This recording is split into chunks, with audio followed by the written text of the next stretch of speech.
本当にやりたかったことを今すぐ始めよう。ワクワクのエネルギーってすごいんです。バシャールと出会って私の人生は大きく変わった。あなたにも本当にやりたかったことがあるのではないでしょうか。すぐに思い浮かばない方は、ひょっとしたらそれを認識してしまったら今の人生を変える必要が出てくるので考えないようにしているのかもしれません。本当にやりたいことが見つかって自分のライフワークを追いかけることになったら、今の会社を辞めなければいけないでしょう。そうしたらパートナーは何て言うだろうと想像して、やっぱりあんまり突飛なことは考えないようにしようとなってしまうのです。でも一旦あなたがやりたいことに意識を向けてしまったら、大好きな人ができるのと一緒で、その思いはだんだん無視できなくなっていきます。何をしていてもその存在がふと気になってしまうのです。自分の思いを押し殺して生きるのか、その気持ちに正直に生きるのか、それはあなたの選択です。本書の元になった対談は、ロサンゼルスに100名の日本人をゲストに迎え収録しました。当日は世界中から集まったバシャールファンのエネルギーで異様な盛り上がりでした。何かすごいことが起きそうな予感がありました。バシャールとは地球からはるか離れたオリオン座近くのエササニという星に住んでいる宇宙存在です。そのバシャールがダリル・アンカというアメリカ人の体に入ってメッセージを語ります。実際にバシャールが会場に来た時には、ズーンという衝撃波とともに部屋の空気が一変しました。それからこれまでに体験したことのないような強烈なエネルギーが来ました。あれから1年経ちますが、その会場で出会い結婚したカップル、独立を果たしたり、転職、留学、海外移住、離婚したりなど、参加者の皆さんの人生が劇的に変化しているようです。きっとこの本を読み進めていくうちに、あなたの中でも何かが動いていきます。その心の動きもぜひ楽しんでください。さあ、いよいよその一部始終をお届けします。ではご一緒にバシャールの世界を旅しましょう。ワクワクが行くべき道を教えてくれる。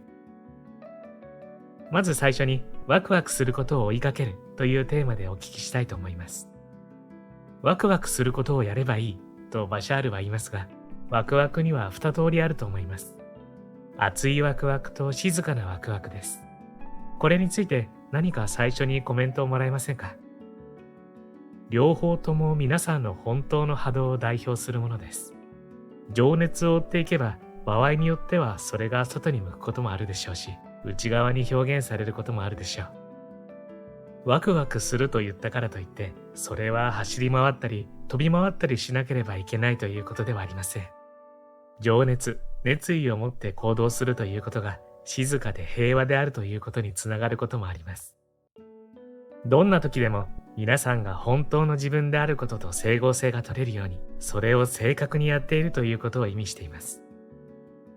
しかし、その情熱、熱意を持って何かをやるということは、全体の公式の第一段階であるということを忘れないでください。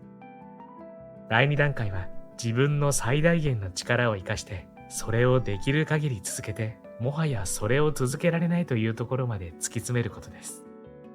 第三段階は自分の起こした行動の結果に対して一切期待しないということです。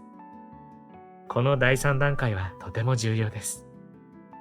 こうやってワクワクすることをやれば、きっとこういう結果につながるだろうという理想的な成果のビジョンが見えていたとしても、それはワクワクする状態に持っていくために必要なことなのです。それに基づいてやっていくことによって本当に自分が得るべきものが得られるのですが、それは自分が思い描いていた通りになることはまるで、多くの場合そうではない形の結末で終わります。ビジョンを持ってやるというのは、適切なワクワク感の状態に自分を持っていくことで、ハイヤーマインドが本当に自分に与えたいものを与えてくれるための手段なのです。フィジカルマインド、物理的な頭というのは、一番良い成果や結果はどういうものかを分かっているつもりかもしれませんが、実際はそうではありません。何が起きるか、あるいは起こるべきかを知っているのはハイヤーマインドのみです。ということは、例えば作家になりたいと思って作家になる勉強をしたとしましょう。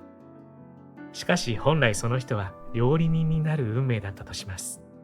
そうすると作家になる道が自動的に閉ざされるということでしょうか。それともどこかのタイミングで諦めて料理の方に行くべきなのでしょうか。自分がワクワクすることをやってそれに合わせて行動していれば、あとはシンクロニシティに任せておけば大丈夫です。シンクロニシティが次々に正しい道のりを作ってくれます。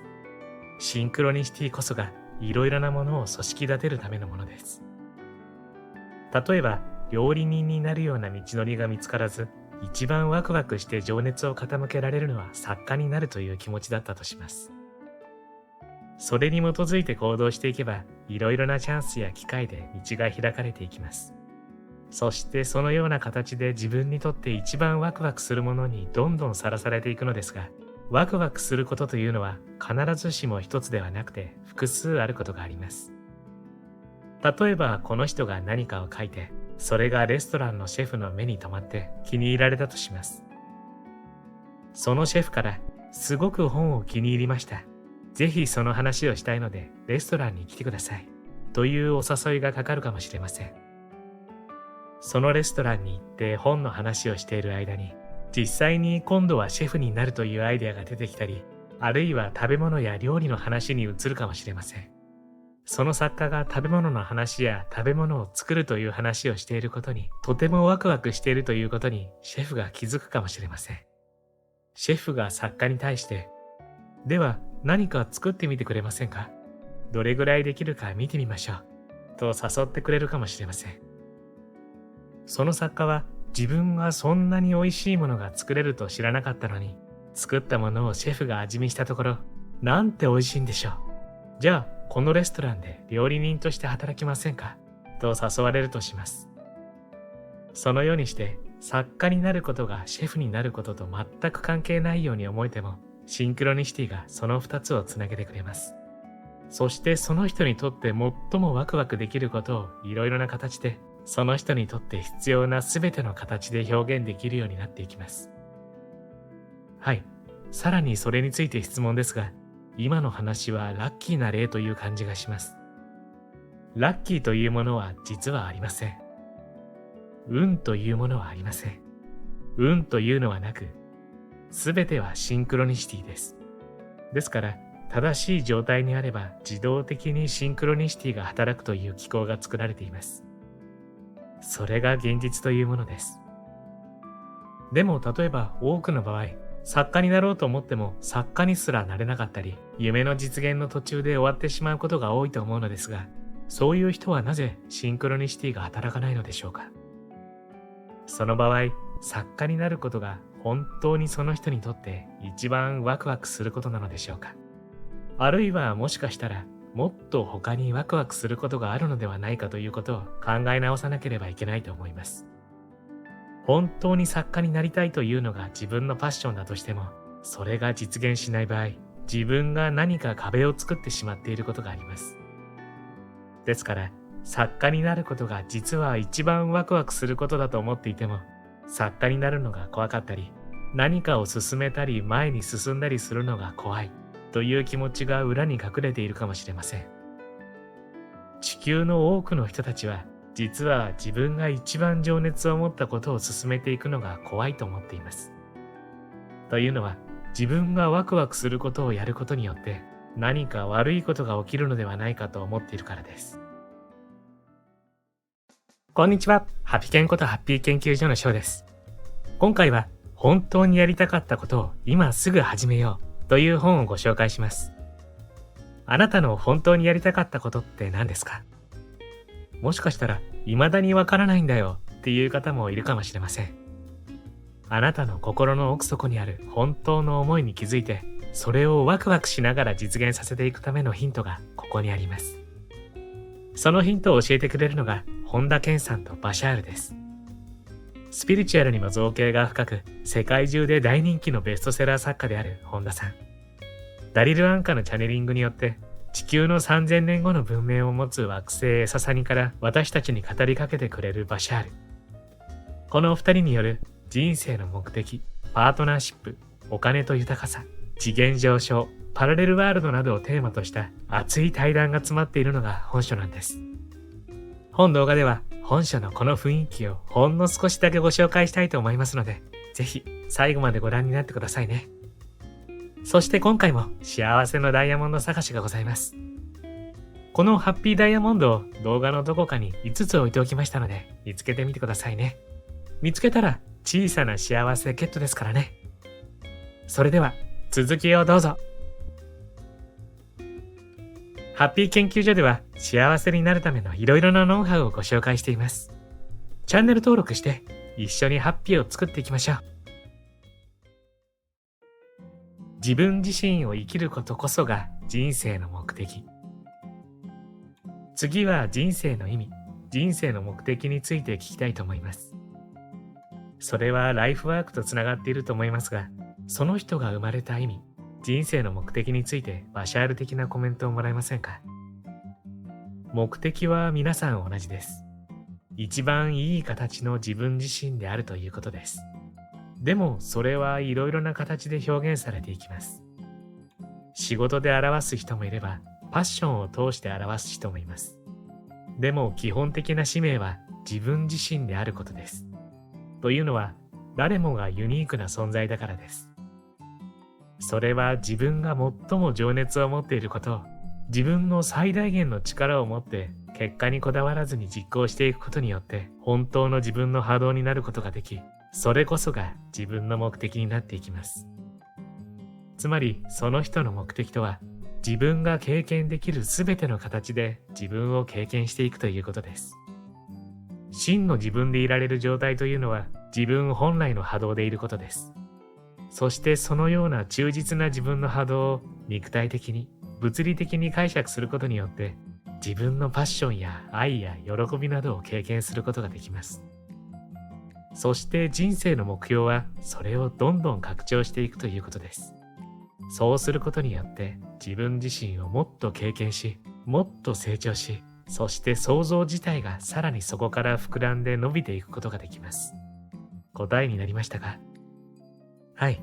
日本にはそういうことをやりたいと思いながら引きこもってずっと家にいる人が何百万人もいたり、頭の中では好きなことをやりたいのだけれども、なんとなく生活のために仕事にしがみついていたりするという現状の人がいます。でもそういった大人はその仕事をしていなければいけないということではないのですよね。ただそのようにしなければいけないと信じているだけですね。はい。それはまさしく観念、思い込みだと思うのですが、そうですね。存在についての事実は5つしかありません。それ以外は全部観念、思い込みです。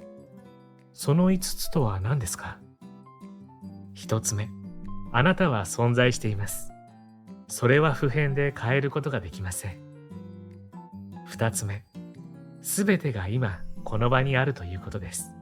それを変えることはできません。事実です。3つ目、すべてが一つで一つがすべてです。4つ目、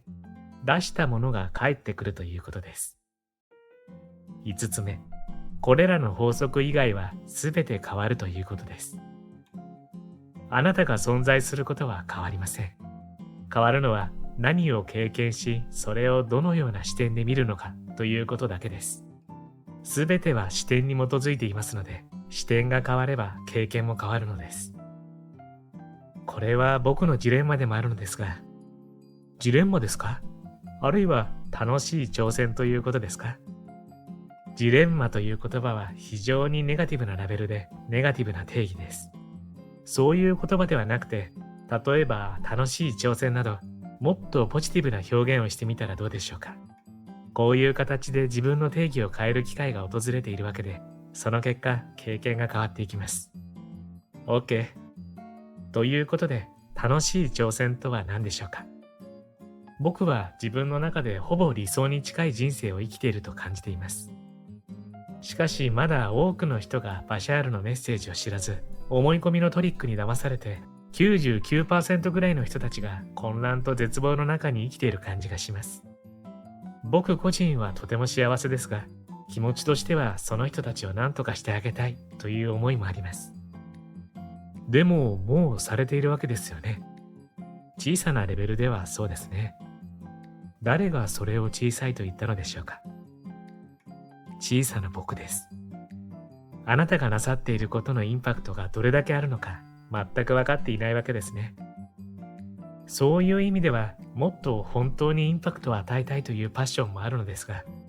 多分それをやったらまだ目覚めたくない人が反撃したり、ジェラシーを感じたり、そういうエネルギーも来るのではないかと思います。だから何ですか？それは彼らの選択です。パッションがあるとき、受け取る人が必ずいる。多分、これは多くの人たちが引っかかっている課題だと思うのですが、本当のパッションで生きたら面倒なことが起きるという思いがあるのではないかと思います。面倒なことは起きません。なぜなら、パッションを持って生きていれば、負のものを経験することなどできないからです。もしそれが原因で面倒なことが起きて困っている人がいるとすれば、それはそもそもパッションではないのです。自分の情熱を生かしてやっていけば、もし何らかの形でネガティブな物事が生じても、その影響を受けないはずです。でも、今の質問に関しては、もう一つ大切な理解すべき点があります。皆さんの仕事は自分自身であることです。そしてそうしたいという気持ちがあるのであれば、自分はこういう発想だ。自分の幸せはこういうことだ。と人々にシェアしていくということも皆さんの仕事です。しかし、相手がそれに注意を払うかどうか、聞いているかどうかということまでは皆さんの仕事ではありません。そういったことに関与する必要はありません。私が今このようなアイデアをシェアしているのは私のパッションだからです。でもそれに対して皆さんが注意を払うかどうかは私に関係のないことです。私がワクワクするからやっていることであって、私のパッションを皆さんが理解してくれる、あるいは受け入れてくれるかどうかは皆さんの選択です。皆さんの人生ですから、皆さん自身が決めていくことです。皆さんの仕事は自分のパッションを分かち合ってシェアしていくことです。そして実際に相手がそれに対して反応を示すかどうかということは気にする必要はありません。シェアしたところで皆さんの仕事は終了して次に移ればいいわけです。よろしいですか？はい。でもそうは言っても、いい本を書けたと思ったのに Amazon で星が一つという書評が続いたら少し心が折れそうになります。そういうことがバシャールにはありませんか？ありません。私がすごくパッションを持って何かしたいと思ったということは、どこかで誰かがそれを受け取ってくれるということが分かっているからです。パッションの状態であるということの定義は、必ず受け取り人がいるということです。向こう側に受け取る人がいなければ、皆さんがパッションを持って何かをするという理由が存在しないわけです。効果は必ず両面で片側だけのものはありませんから、与えるギフトがあるとすれば必ずそれを受け取ってくれる人がいます。それがたとえ一人だとしてもいるわけです。素晴らしいコンセプトですね。でも存在というのはそもそもそういうものだということです。ワクワクするという言葉は子供のものだと思っている人も多いかもしれません。確かに子供の頃、クリスマスとか誕生日の少し前にとてもワクワクした体験は誰にでもあるでしょう。心が躍るような感じでもうドキドキして待てないというのがワクワクした状態です。何かを心待ちにしたり、それを考えただけでテンションが上がってしまうようなことを言います。その対象はプレゼントだったり、誕生日などのイベントだったり、旅行など真新しい体験だったりします。ショッピングや映画に行くということも同じようにワクワクすることでしょう。大人になると残念ながらワクワクする機会が減ってしまいます。大人になってワクワクすることはといえば、旅行に行く、デートに行く、ゴルフに行くといった非日常のイベントぐらいでしょう。例えば20代の時は恋愛、留学、就職、結婚などワクワクするライフイベントが目白押しです。30代になってパートナーや子供がいたりすると、つられてワクワクすることも多くあるかもしれません。でも40代、50代になるとワクワクすることが大幅に減っていきます。それは大きなライフイベントが減ってしまうというのもありますが、ワクワクする、躍動する感覚が鈍ってしまうということもその理由の一つです。毎日職場に行くのにワクワクする、営業に行くことにワクワクする、とニコニコして語る人はごく少数派でしょう。また、結婚して20年経った人が、パートナーと次にデートに行くことを考えただけでワクワクする、といったこともあまりありません。ほとんどのカップルはワクワクどころかデートすらしていないかもしれません。20代の頃にはあった睡眠時間を削ってでも大好きな人に会いに行くという情熱はほとんど消えてしまいます。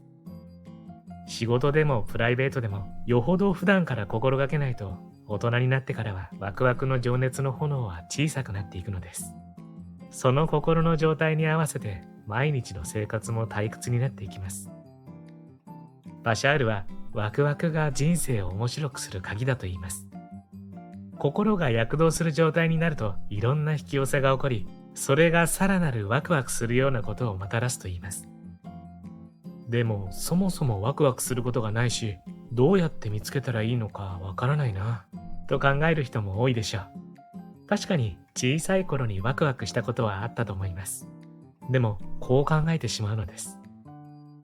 スポーツは好きだったけどプロ選手になれるわけでもないし、歌もカラオケは好きだけどプロの歌手にはなれないしな、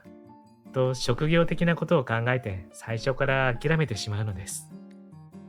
バシャールが言うワクワクすることはそんなに大げさなことでなくてもいいのです。目の前の選択肢のうちどれがちょっとワクワクするのかということが大事だったりします。例えば休日に一人で映画に行くのと友達とご飯を食べに行くという選択肢があるとしましょう。その時に友達とご飯を食べる方がワクワクするのであれば、そちらを選択すればいいのです。すると、その友人に会いに行く途中の電車で、学生時代のサークルで一緒だった先輩と出会ったりします。立ち話しているうちに、その先輩が人事部にいて採用する人を探しているということがわかります。そしてそれはまさしく自分が探している理想の仕事だったりするのです。ワクワクすることをするのがなぜいいのか、いろんな角度から見てみましょう。まず、自然とあなたのエネルギーレベルが上がります。楽しいことをやっていると幸せになります。自分も笑顔になるし、周りも幸せになります。なんとなくいい感じがしてきたら締めたものです。そこから次のワクワクが出てきます。ワクワクのエネルギーは人生の扉を次々と開く鍵でもあります。ワクワクするとアイデアがたくさん湧いてきます。同じラーメンを作るのでも、あれこれ工夫していく人と適当に作っている人では、味の良さが全然違ってくるでしょう。それは家の設計でもアロマでもコンサルティングでも同じです。今の仕事をどんどん進化させていく人は必ず成功します。創意工夫はワクワクしたエネルギーからしか出てきません。それをやるのが楽しくて仕方がないという人は、必ずその分野で人に評価される仕事をすることになるでしょう。自分もこれだけ楽しいんだから、お客さんにも楽しんでもらいたい、喜んでもらいたいという気持ちが仕事のクオリティを上げることにつながるからです。今回もプロローグ程度のご紹介でしたが、本書の雰囲気伝わりましたでしょうか？いやー、お二人の対談、相当内容が深いんですよね。特にバシャールのメッセージは、これまでに聞いたことのない驚くようなものばかり。すべての人は1秒間に何十億回も変化しているだとか、欲しいと思った瞬間に欲しいものは遠ざかるとか、非常に興味深いメッセージが炸裂していくんです。ですが、バシャールの伝える抽象度の高いメッセージを本田さんが具体例にして伝えてくれたりと、とってもわかりやすくスッと入ってきます。そして読み終わると、ワクワクしている自分に気がつくはずです。ワクワクすることを選べば本当の自分へと導かれるというメッセージを楽しんでいただける一冊。